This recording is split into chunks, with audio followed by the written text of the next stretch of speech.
आस्तिक आणि नास्तिक मधला फरक काय? नास्तिक लोक म्हणतात काय म्हणले देवदेव करा, वाऱ्या करा, उपास तापास करा, ती बी मरणार ना आम्ही बी मरणार. मरण वाचले का कोणा आपलं? ते बी मरणार ना आम्ही बी मरणार. मग उगच कशाला तुम्ही मरणार असतं मग कशाला देवदेव करा? मरण वाचले का तुमचं? हे कोण सांगतं? नास्तिक. महाराजांनी गोड उत्तर दिले. बाबा रे बरोबर आहे, जाणं सगळ्यांनाच आहे. हो, पण मग सांगितलं माझा भक्त देखून या, यमदूत जाती सांडून या. देवाचा इथे त्याशी मी विमानी बैसून या, आपण पण नेत असे काळच आहे. म्हणून महाराजांनी गोड दृष्टांत असा दिलेला आहे बघा. वाघीण असते, वाघीण. शिकारी जर सापडला, एखादं शिकार जर सापडलं, काय सांगावं, धरती नरडीचा घोट रक्तच पिऊन टाकते ती वाघीण. काय करते? रक्तच पिऊन टाकते, सोडत नाही. असं जर जबडा असू द्याचा बरं का, हा तोच जबडा, तेच दात. आपल्या पिल्लाला ज्यावेळेला ती उचलून दुसऱ्या गुहेत घेऊन जात असते, दात तेच, जबडा तोच, पण लागू देत. तसं भगवंत काळाला आज्ञा करतो, एक आपला इथे दात लागता कामा. मरण सगळ्यांना सारखंच आहे. हो, पण वाघीण जशी आपल्या पिल्लाला दात न लावता घेऊन जाते, तसा भगवंत तुम्हा आम्हाला घेऊन जातो, जसं त्याची भक्ती करतो. फरक हाच आहे, लक्षात ठेवा. म्हणून जाणं, हो, आणि कशा पद्धतीने जायचं आपल्या हातात आहे. महाराज सांगतात की बाबा रे, आयुष्याचा अंतकाळ साधूया. परमार्थ करणं म्हणजे काय? काय मंडळी परमार्थाच्या पाठीमागचा उद्देश वेगळा समजतात. काय ना म्हटलं, गळ्यात माळा घातल्या, अनुग्रह घेतला म्हणजे आपलं मजल्यावर मजलं चढवायला मोकळं. हो, वर्षाला कलर, फर्निचर, 4 पैसे मिळून जात आहेत, असं काय जणांचं समज असतो. काय समज उलटा करून घेतात. काय नाही म्हटलं, अनुग्रह घेतला पण आमच्या घरात काय खड्याला गाड्याला गाठ नाही, उगीच अनुग्रह घेतला आणि माळा घातली बिन कामाचं राव, काय उपयोग नाही, अशी बी काय म्हणणार आहेत. पण एक गोष्ट लक्षात ठेवा, परमार्थ हा अंतकाळ साधण्यासाठी, पुढची दिशा ठरवण्यासाठी केलेला प्रयत्न म्हणजे परमार्थ आहे. विठ्ठल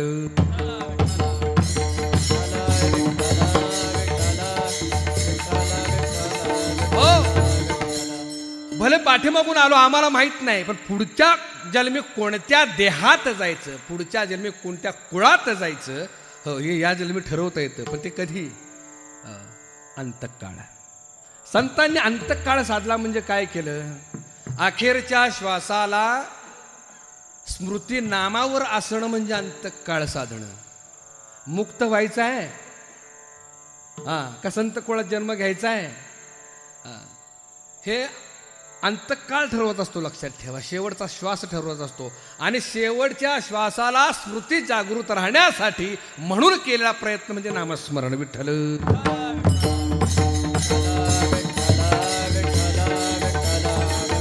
हो, रामकृष्ण परमहंसांना घशाचा कॅन्सर झाला. इतरांना मात्र त्याचा त्रास व्हायचा, डोळ्यातनं घळाघळा पाणी काढायचं. स्वामी विवेकानंद म्हणायचे, स्वामीजी आमच्यासारखे तेजपुंज शिष्य तुम्ही निर्माण केले, तुमच्याच पाठीमागे ही व्यथा का, ही अडचण का म्हणली? हे म्हणले तुम्हाला दुखणं का, ते आम्हाला बघवत नाही. तर रामकृष्ण परमहंसाने उत्तर दिले, हे दुखणं मला नाही, माझ्या घराला आहे. हे दुखणं मला नाही तर माझ्या घराला आहे, मी मोकळा आहे.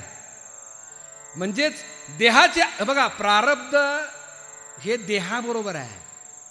मग काय सांगितलं, सुख आणि दुःख कोणाबरोबर आहे? या देहाबरोबर आहे. आमच्या बरोबर आहे का? ते आम्हाला का वाटतं की आम्ही देहाची चिकटल्यामुळं देहाचे सुखदुःख आम्हाला भोगल्यासारखे वाटतात. आम्ही जर देहाची आसक्तीच ठेवली नाही, हे आपलं नाहीच, होईल का त्रास?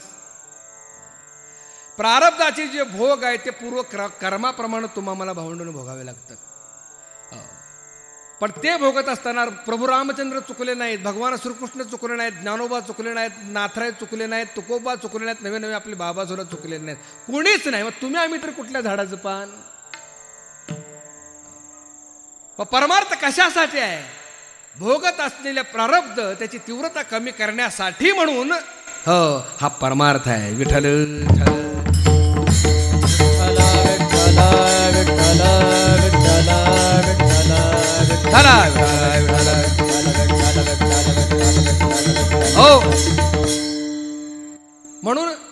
देहाबरोबर वावरत असताना या देहाचा रे माझा संबंध नाही.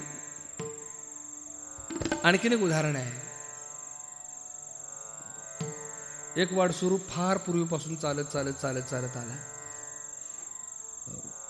बहुत दिस फेरा आला या नगरा.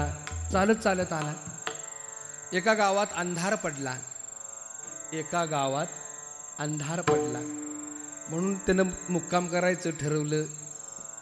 त्या धर्मशाळेत, त्या गावामध्ये एक धर्मशाळा होती. त्या धर्मशाळेत गेला. छान धर्मशाळा होती, मस्त वाटलं. अंग टाकलं, झोपी गेला. छान झोप लागली. सकाळी उठला, आपली फडशी घेतली, पिशवी घेतली आणि वाटायला लागला.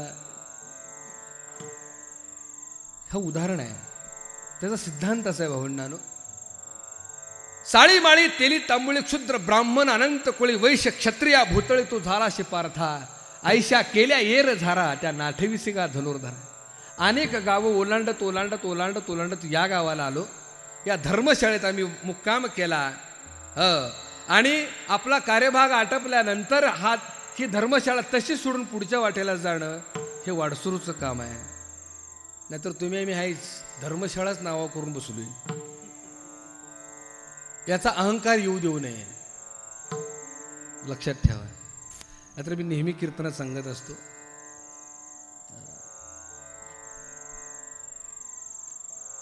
60 लाखाचा बंगला बांधला. किती लाखाचा? 60 लाखाचा बंगला बांधला पठ्ठ्यानं. वर्ण आणखी सांगत असतो, नुसता बंगला नाही तर 5 लाखाचं बाथरूम आहे.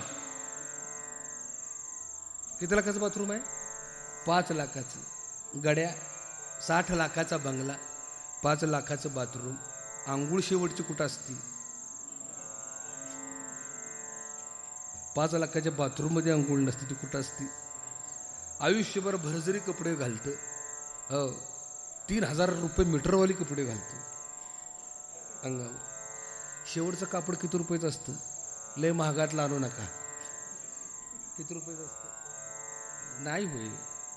हे आणि आपली ह्याच्याबरोबर जोडलेली ही आपली नाहीच आहेत, लक्षात ठेवा. आयुष्यभर दारात माणसं लागतात, घरात माणसं लागतात, बरोबर माणसं लागतात. पण एकच स्पॉट असा आहे, सगळीकडे माणसं बरोबर घेऊन जातात आणि बरोबर आणतात. पण एकच स्पॉट असा आहे, सगळी घेऊन जातात पण एकट्याला सोडून परत येतात. ती म्हणजे स्मशानभूमी. बरोबर आहे का चुकीचं आहे? एकटंच निश्चित पडलेलं असतं बघा त्या लाकडात. काय हालचाल करत नाही, काय नाही. आयुष्यभर ह्याची जिरू त्याची जिरू, त्याला पाणी पाच ह्याला पाणी पाच.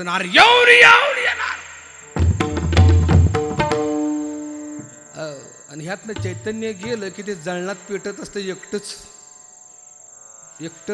पेटत असतं. आणि त्याला ते सोडून बी कसं येते अर्ध्यातच सोडून, पुरा बी राख होऊन देत. मर आता एकटंच. बरोबर आहे का चुकीचं आहे? ही वस्तुस्थिती आहे, लक्षात ठेवा. म्हणून देहाभिमान नको, कारण हे परक्याच आहे.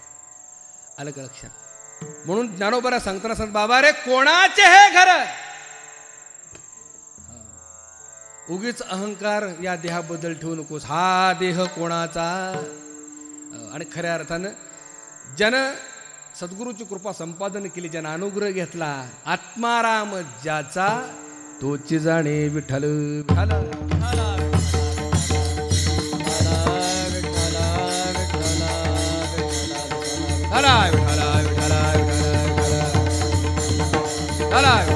हो, बालपणे अज्ञान, तारुण्या माझी मदन सर्व व्रथा गेली जाण, मग वृद्धपण पावला.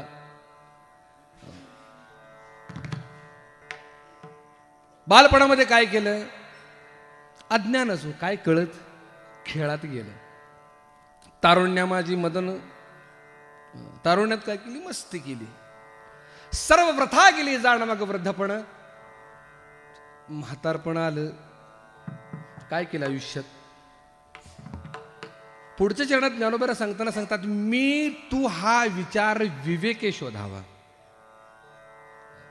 मी आणि तू हा जो भेद आहे, लक्षात आलं का? हा विवेकानंच निवडावा, लक्षात ठेवा. का?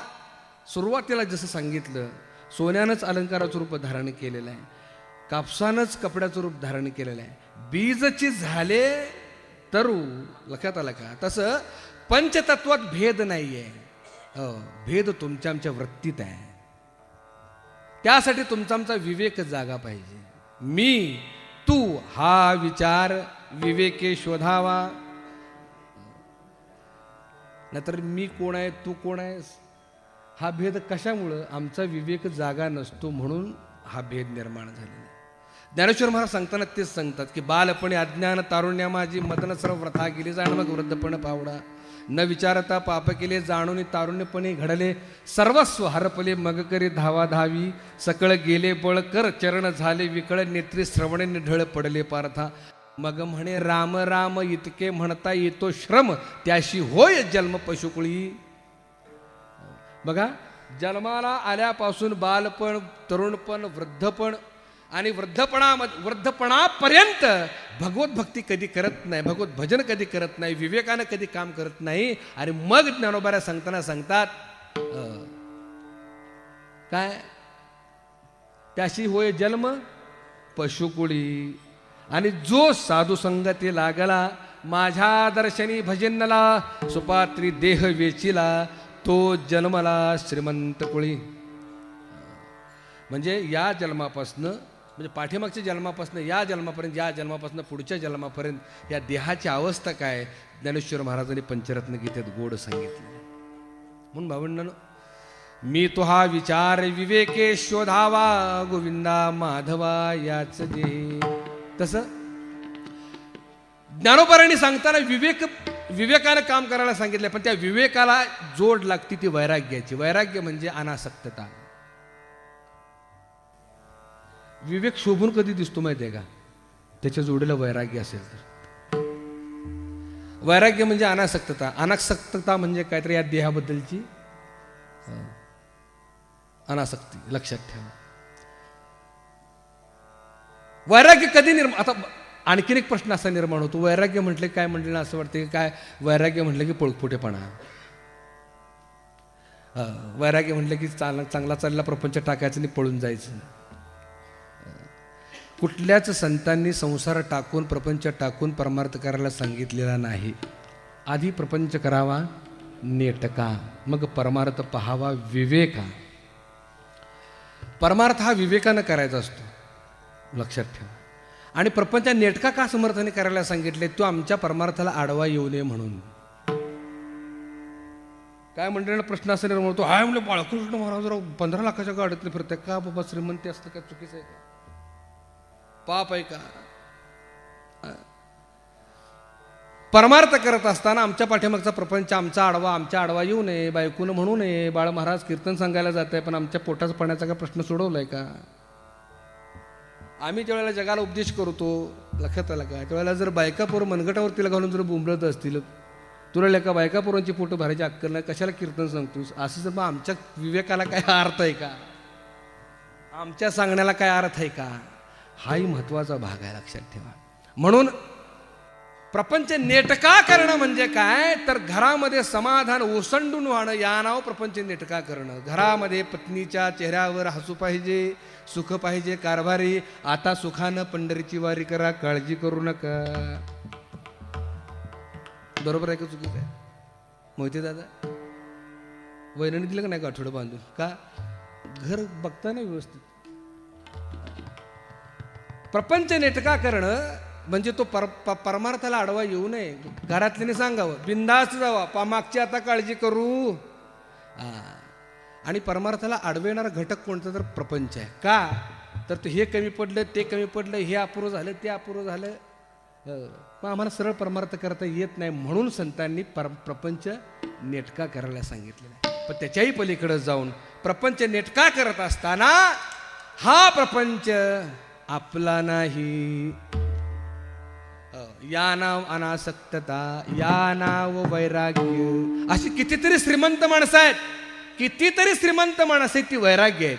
आता वैराग्य या शब्दाची संधीफोड जर करून बघितली, वैराग्य म्हणजे विराग. वि म्हणजे नाही आणि राग म्हणजे आसक्ती.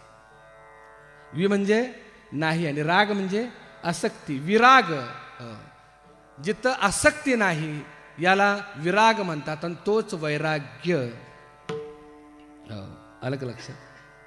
आणि मग ते वैराग्य सांभाळून ज्यावेळेला आम्ही विवेक सांगत असतो, लक्षात आलं का, त्याच वेळेला त्या विवेकाला किंमत येते.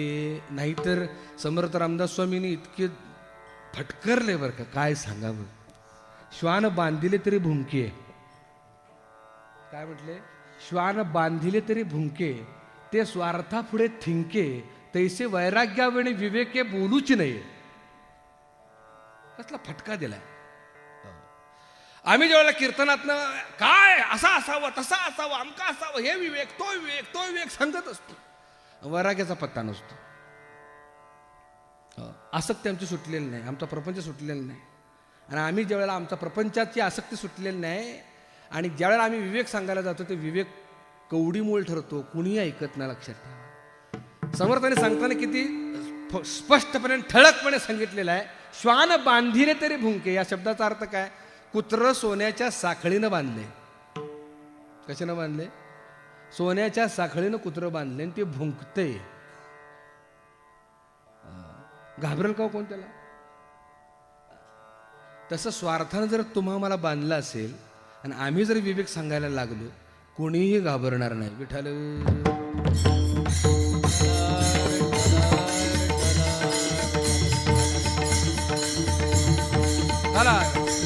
हो. म्हणून हा जो भेद आहे, मी तू हा विचार विवेके शोधावा. कारण गोविंदा माधवा याच देही.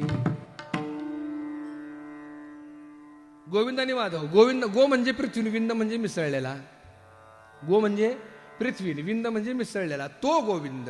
आणि माधव म्हणजे विस्तारलेला. तो कुठं आहे? याच देही. पण तो कशानं बघायला मिळतो? विवेकानंच. आणि देव सुद्धा एक लक्षात ठेवा, देव डोळ्यानं बघायची गोष्ट नाही, तर तू देव विवेकानं बघावा. डोळ्यानं दिसतच नाही तो. आणि जे डोळ्यानं बघायला जाते त्यांना कधी सापडलाच नाही. कारण तुकाराम महाराजांनी किती गोड सांगितले, देव हा डोळ्यानं पाहता येत नाही, तर तो विटेवर कुठल्या उभा आहे? विवेकाची वीट आत्मा पंढरीराव. विवेकाची वीट आत्मा पंढरीराव. विवेकाची वीट आत्मा पंढरीराव. विवेकाची वीट आत्मा पंढरीराव. जेते तेथे देव ठसावला. जेते तेथे देव ठसावला. विवेकाची वीट आत्मा पंढरीराव. विवेकाची वीट आत्मा पंढरीराव.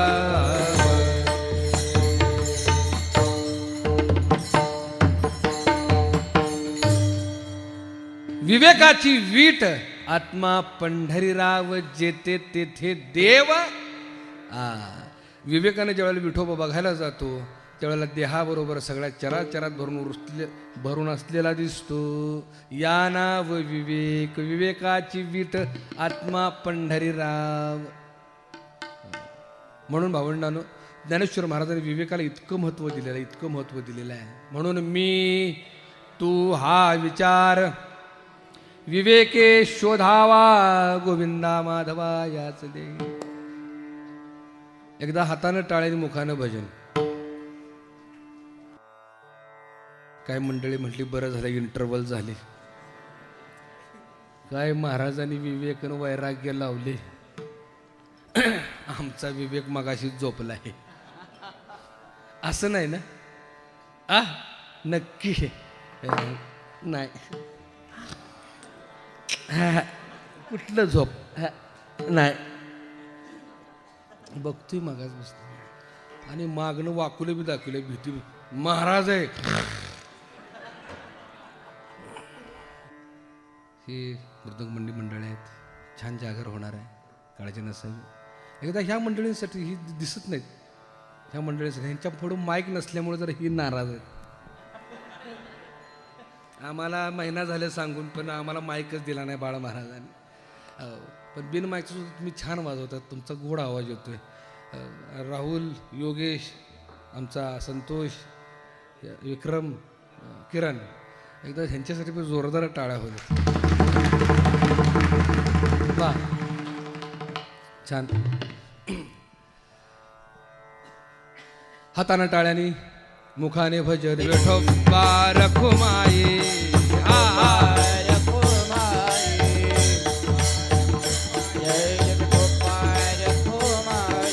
विठोबा रखुमाई,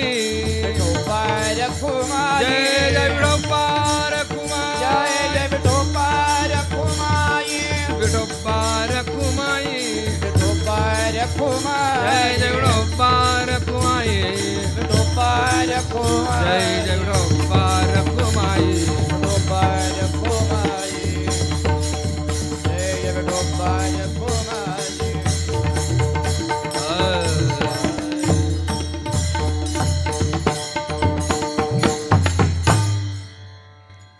महिला मंडळ.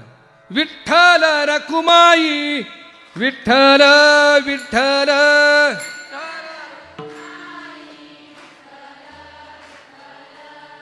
पुरुष मंडळी, आता आपली पार्टी. विठ्ठल रखुमाई, विठ्ठल विठ्ठल.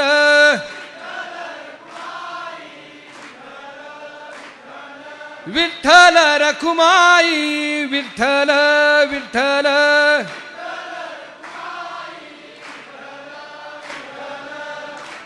खरजत कोण गाते मधीच? विठ्ठल रखुमाई.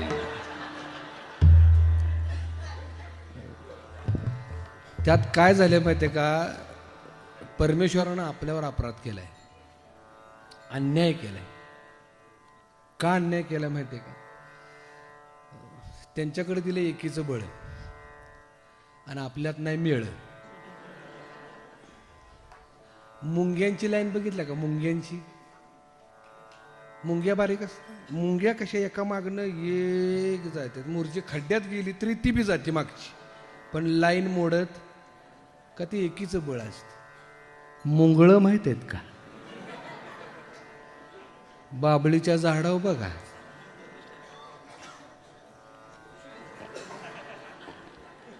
मंजिल पताही नाही, ध्येय माहीतच नाही, खालनं वर वरनं खाली. त्यामुळं त्यात आणखीन घोटाळा असा झाला, त्यांना देताना इतका गोड सनईचा आवाज दिला ना, आपल्याला दिला मोगण्याचा आवाज. मोगणा माहीत आहे? पूर्वी वाजायचा, आता ते बंद झाले डॉल्बीमुळं, पण पूर्वी सनई गोड वाजायची. लक्षात आला का? आणि इतकं छान वाटायचं. तेव्हा शेजारी एक काळा नळकूट होता असतो,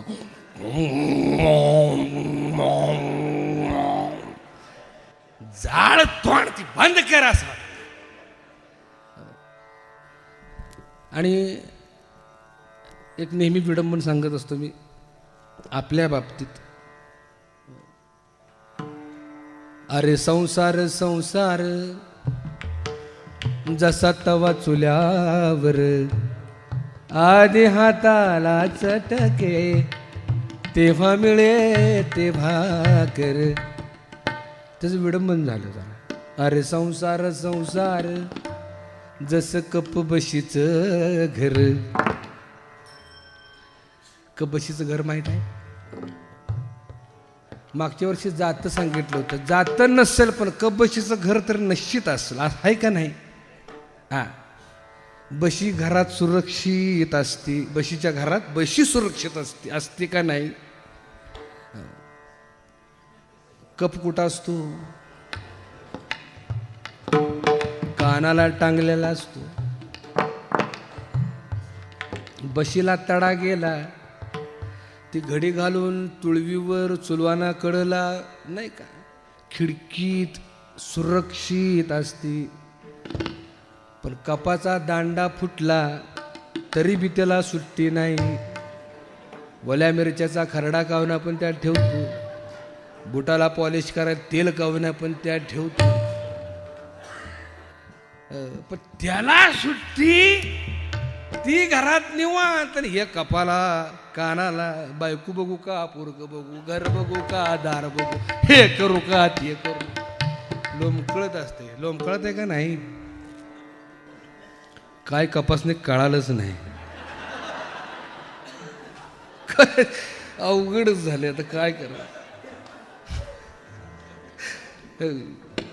त्यामुळं आपल्या पाठीमागे लय व्याप, सगळे अपराध जे काय कमी आहे ते सगळं आपल्याकडे दिलेलं आहे. सगळं नीटनेटकं ह्यांच्याकडे दिलेलं आहे. सकाळी उठलो की आम्ही गाडीला किक मारतून घरातनं बाहेर, आणि ह्यांच्याकडे काहीच काम नाही. दिवसभर रिमोट आणि टी व्ही, दुसरं काय नाहीच.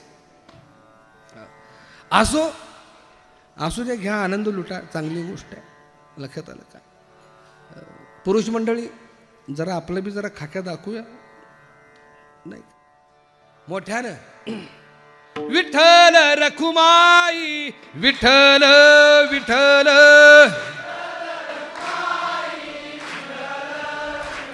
हो आपलं झालंय उलट. टाळे बी वाजवा म्हणतोय, म्हणा बी म्हणतोय, पण आमचं झाले नवीन ब्राह्मणासारखं. काका राग मानू नका. पूजेला बोलवलं, माझे मित्र आहेत, परम मित्र आहेत. पूजेला बोलवलं नवीनच. म्हणा घंटी बी तुम्हीच वाजवणार, आरती बी तुम्हीच घ्या. सुख करता दुःख करता घंटी वाजते पण ताट हालत नाही. अहो ताट हलवा, ताट हलवले पण घंटी कुठं वाजते. त्या तशी तुमची आमची गत झालेली आहे. विठ्ठल म्हणा की तो म्हणतोय पण टाळे कुठं वाजते. आणि काय माणसं टाळे वाजवायला काल असतात परमेश्वर जाणे. बाबा टाळीचे प्रकार इतकं गोड सांगतात बरं का. हो ठरवायची आपली टाळे कुठल्या पद्धतीची. एक टाळी बघा मर्दाची टाळी, झिंजिण्याची. हा त्या ज्यावेळेला हाताला झिंजिन येते त्यावेळेला समजायचं ही टाळी पांडुरंगाला पोचली.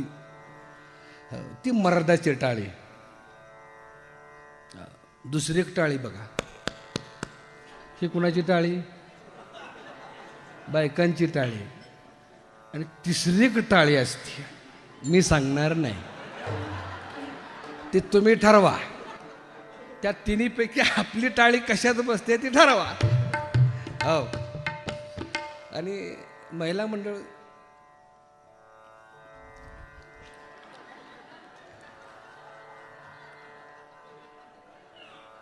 ते माझ्यापेक्षा बाबाले भारी सांगतात. पण काय सांगावं, वाकुलं दाखवण्यात एक नंबर महिला मंडळ असते. असं वाटतं काय जीव ताणून म्हणायचं चालले, पण तोंडात आवाज. म्हणून केलं भजन तर मनापासून करा. मागे सांगितले त्या पद्धतीने बिंबीच्या देठापासून. तो एक अर्थ वेगळा आहे. पण भक्तिपूर्ण ज्यावेळेला आम्ही म्हणतो आणि आर्ततेने ज्यावेळेला हाक मारतो, ती हाक पांडुरंगापर्यंत पोहोचत असते. लक्षात आलं का? म्हणून कुठलाही भेद मनामध्ये न आणता फक्त भगवंतासाठी भजन करा. विठ्ठल रखुमाई, विठ्ठल विठ्ठल,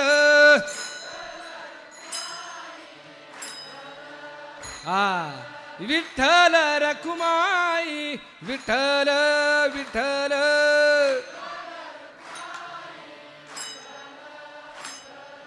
विठ्ठल विठ्ठल, वा विठ्ठल रखुमाई, विठ्ठल विठ्ठल, विठ्ठल रखुमाई, विठ्ठल विठ्ठल, विठ्ठल रखुमाई, विठ्ठल विठ्ठल, विठ्ठल रखुमाई, विठ्ठल विठ्ठल.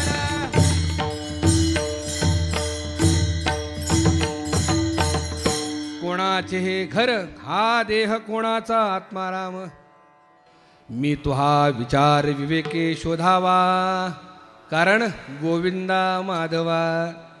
भावंडांनो, थोडं अध्यात्म तसंच ठेवून, अध्यात्म त्याला हात न लावता आपण एक दृष्टांत घेऊया. महाराजांचा आवडीचा दृष्टांत आहे आणि तो दृष्टांत मी 25 वर्षानंतर घेतोय. हो. विवेक आणि मगाशी सांगितल्याप्रमाणे भगवंतानं दिलेली बुद्धी, बुद्धीचे वैभव अन्य नाही दुजे. बुद्धी आणि विवेक जर हुशार आणि चतुर असतील तर कुठलीच गोष्ट असाध्य राहत नाही, ती साध्य होते. पण ह्या दोघांच्यात मात्र चढावड पाहिजे बरं का. बुद्धीमध्ये चढावड पाहिजे आणि विवेकामध्ये. बुद्धी आणि विवेकामध्ये ज्या वेळेला चढावड होते त्याच वेळेला आपल्याला हवी असलेली गोष्ट साध्य होते, लक्षात ठेवा. म्हणून बाबा दृष्टांत द्यायचे.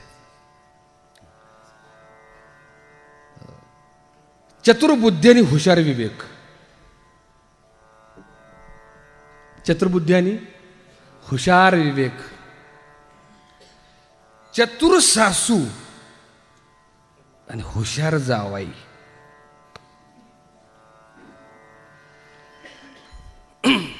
चतुर सासू आणि हुशार जावाई हा बाबांचा दृष्टांत आहे. त्यांच्यासारखं जमणार नाही. शेवटी कसं आहे, सूर्य तो सूर्य, काजवी ती काजवी, काय प्रकाश देणार आहे. पण थोडा प्रयत्न करतो. बाबा सांगताना इतकं गोड सांगायचे ते. चतुर सासू आणि हुशार जावई. एकदा गंमत काय झाली, दोघांच्यात प्रेम दांडगं. सासू आणि जावयामध्ये फार छान प्रेम. ते बाबा दृष्टांत सांगताना सांगायचे, पाहुणं बघायला आलं पुरीला, हो, किंवा ते बायका कशा गोळा होते ते इकडं फार छान सांगायचे. इकडनं पदरलं पोही आणि मग बायकाची चर्चा चालू असते. काय गो देख नाही का बस. ड्रायव्हर त्यांच्या आज्ञेशिवाय गाडी चालवत नाही. ड्रायव्हर त्यांच्या आज्ञेशिवाय गाडी चालवत नाही. लई पैका, सगळा सरकारचा पैका ह्यांच्या हातात असतो. लई. तिसरी म्हणते वळाकलं ग वळाकलं. का? दंडाक्टर आहे, तिला कंडक्टर बी म्हणा येत नाही. अर्थ कळला का? ड्रायव्हर त्यांच्या आज्ञेशिवाय गाडी चालवी आणि सरकारचा सगळा पैसा. बाब मस्त सांगायचं. आणि मग कसं बसं लग्न ठरतं. आणि 5-6 महिन्यानंतर जावई बी चतुर असतं, हुशार असतं आणि चतुर. जावई येणार म्हणून ही सासूबाई घरात आपली नटून थटून बसलेली असते. आणि जावईची मोटरसायकल वाजते. दारात मोटरसायकल आल्याबरोबर सासू घर सोडते. घर सोडते म्हणजे सोडून जात नाही. ऐका जरा, अगं बया, आपल्याला लय घाई दांडगी. ऐका. असो काय, असं काय घटना घडलेली आहे का काय? अगं बया, सासू घर सोडती म्हणजे जावया घरात गेला की सासू बाहेर येते, शेजारी पाजारणीकडे जाते. नव गोदे हायत का? कळले का खूण? जावयाला शिजवून घालण्यातले रस होती तर सनवारच्या बाजारात नेली तर जळले मिळा. आपल्यात आहे तर दुसऱ्यात, आपल्यात नाही तू, आपल्यात आहे तर दुसऱ्यात आहे. तिथनं पुढे गेली. नव रंगूमावशी आहे, हायत का? होती तर सकाळीच पोराने बाजून खाल्ली. जळलं मिळलं म्हणले, आपल्यात आहे तर दुसऱ्यात आहे. फिरली काय नाही मिळालं.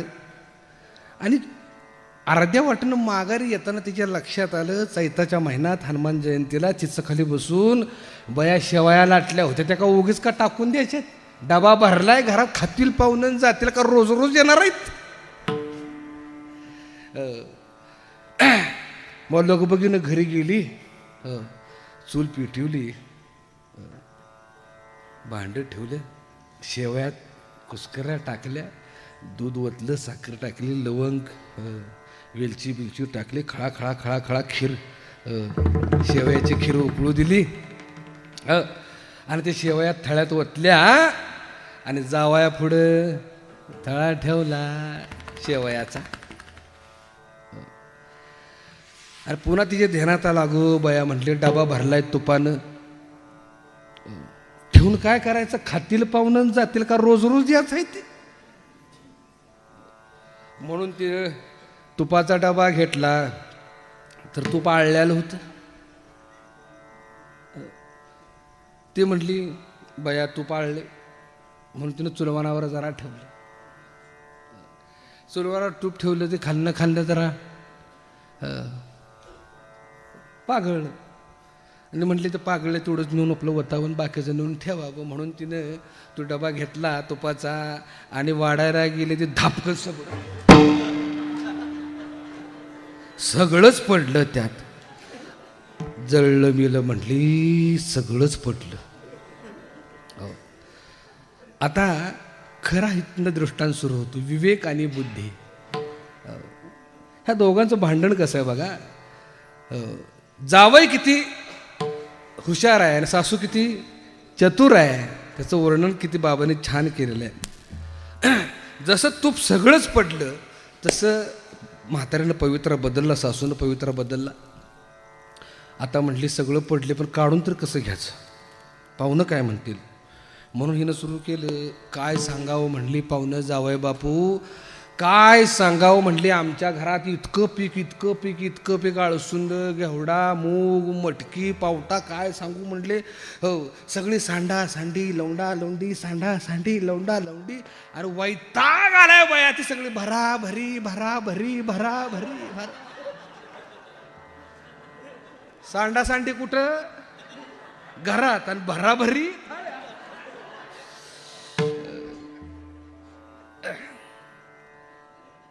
जावाय म्हणतो जर ग बसलो तर सगळंच माघारी जायचं.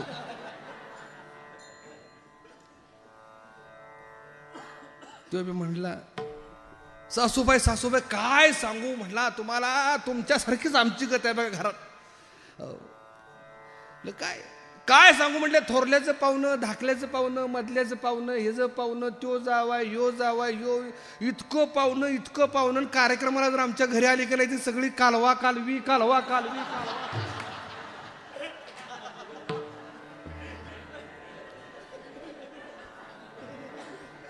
हे बारे. सासू म्हणले अगं बया सगळंच कालवलं, आता काय भरायचं म्हटलं. तिनं लगेच पवित्रा बदलला, असं जाऊन देते वै. जावाय बापू काय बी म्हणा, तुम्हाला बघितलं की माझ्या पोराची आठवण येते. तो मुंबईस ना आला की इथंच जेवाय बसतो बघा, आणि मला पुढ्यात घेतल्याशिवाय एक घास खात नाही. तुम्ही काय बी म्हणा, मी खाणार नाही एक घास. सासून एक घास उचलला, अर्धा कोपरा रिकामा. जावा बापू म्हणते आता जर ग बसलो 2 घासात ताट रिकाम, आपल्याला काय मिळायचं नाही. ह्यानं बी लगेच पवित्रा बदलला. सासूबाई तुम्हाला खरं सांगू, तुम्हाला बघितलं की माझ्या आईची लय आठवण येते, लय प्रेम माझ्यावर आईचं, पण मी खोडसाळ. तुमच्यासारखीच आई माझ्या पुढ्यातून बसायची जेवायला लय, पण मी लय खोडसाळ. ती आले की मी असा थाळा उतरतून असा पिऊन टाकायचो.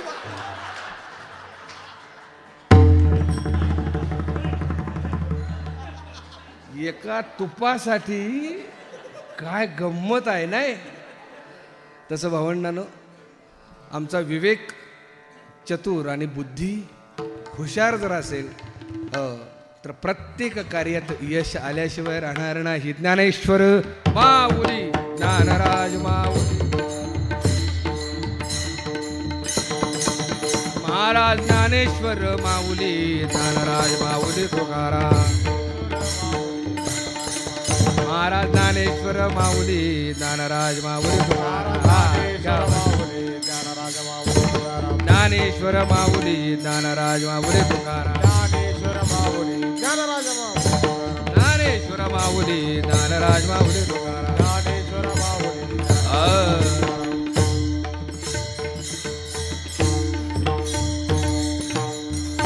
ज्या महात्म्याच्या पुण्यतिथीच्या माध्यमातून तुम्ही मी भावंडे एकत्र आलो, भावंडांनो त्या सद्गुरूचं भजन एकदा गोड करूया आणि आपण सेवेला पूर्णविराम देऊया. जनार्दन जनार्दन माय बाप जनार्दन.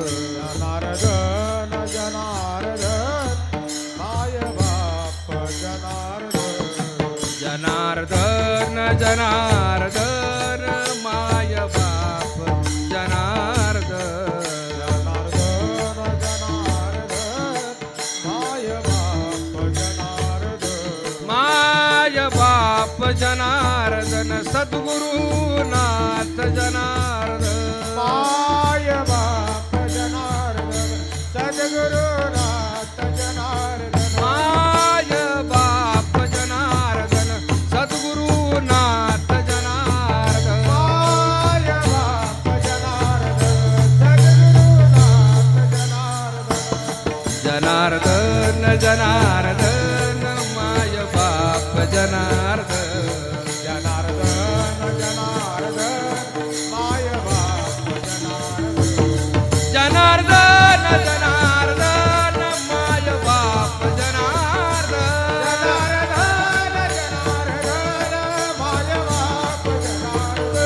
जनार्दन जनार्दन माय बाप जनार्दन. जनार्दन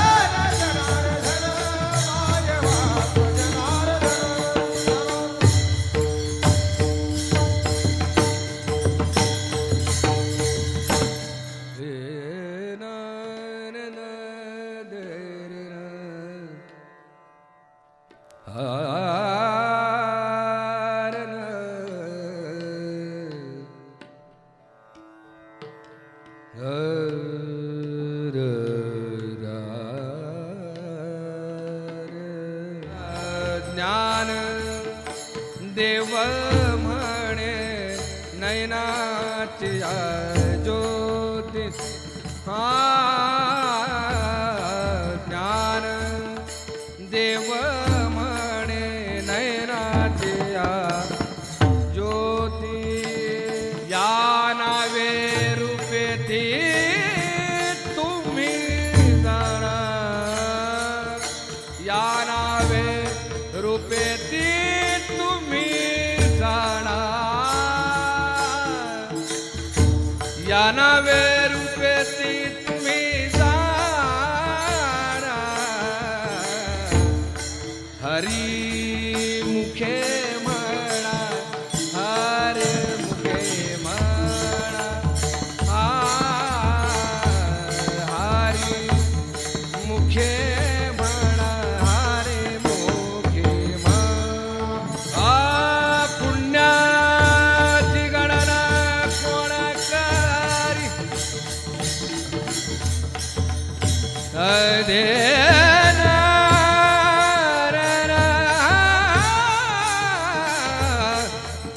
विठ्ठला माय बापा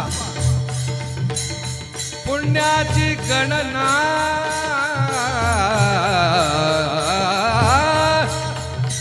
कोण करी. पुण्याची गणना कोण करी. पुण्याची गणना कोण करे. पुण्याची गणना कोण करे. हरे मुखे म्हणा हरे मुखे म्हणा. हरी मुखे म्हणा हरे मुखे म्हणा. पुण्याची गणना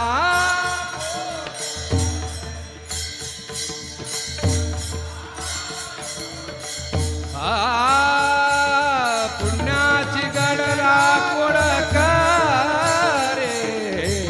हरे मुखे म्हणा हरे मुखे म्हणा.